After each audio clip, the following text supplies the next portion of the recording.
Thermal barrier versus ignition barrier. What are they? Which one do you need?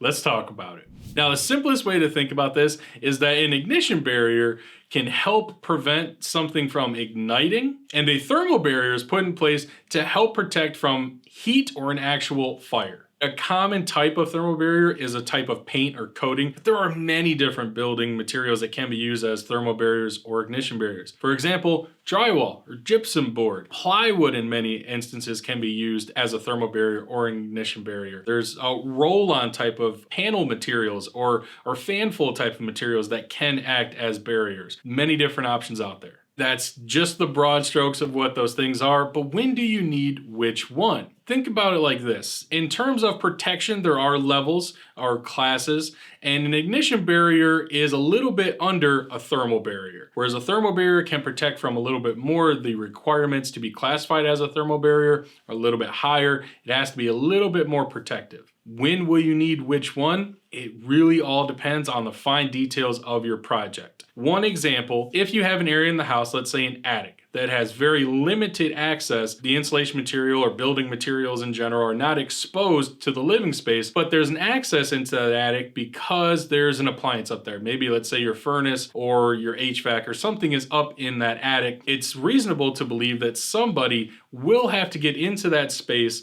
to service that mechanics for some reason, but the building materials are not exposed to the living space. A little more limited, a little bit less exposed. So in that instance, usually an ignition barrier would be sufficient to separate building materials. If you have building materials that are completely exposed to the living space or to people, it's very common now for bars or restaurants to have an exposed ceiling, that industrial look where you can see the ductwork, you can see the ceiling joists. Because it's directly exposed to everyone all the time, a thermal barrier would likely be required in that case. Like I said, the fine details matter. Those are just two kind of broad examples of when you might need a thermal, when you might need an ignition barrier. If you're unsure what you may need, ignition or thermal, and you have access to a thermal barrier, it may be better just to install that. Is it a little bit more expensive sometimes? Yes, because if you're looking at a coating, some sort of paint material, it usually has to be thicker, meaning you will have to apply that paint at a thicker mill rate than you will for an ignition barrier. And to be safe, a lot of times inspectors and contractors and builders also will just call for a thermal barrier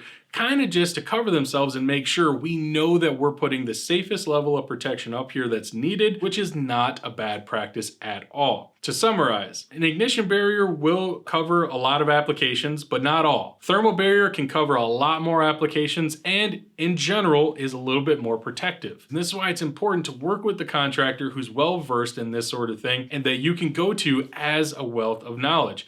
And you, your contractor, the inspector should all be on the same page so that all of you guys know at the end of the day, this is what's being installed, this absolutely meets code, and everyone is happy by the end of the project. As usual, we're just giving you the broad strokes, kind of scratching the surface of this topic here. If you want to learn more about different barriers or code requirements, go to our description, click the link in there to our learning center, where you can learn everything you need to know about making your home more comfortable or meeting codes or dealing with inspectors and even contractors. This is the Professor of Foam reminding you that building is a science.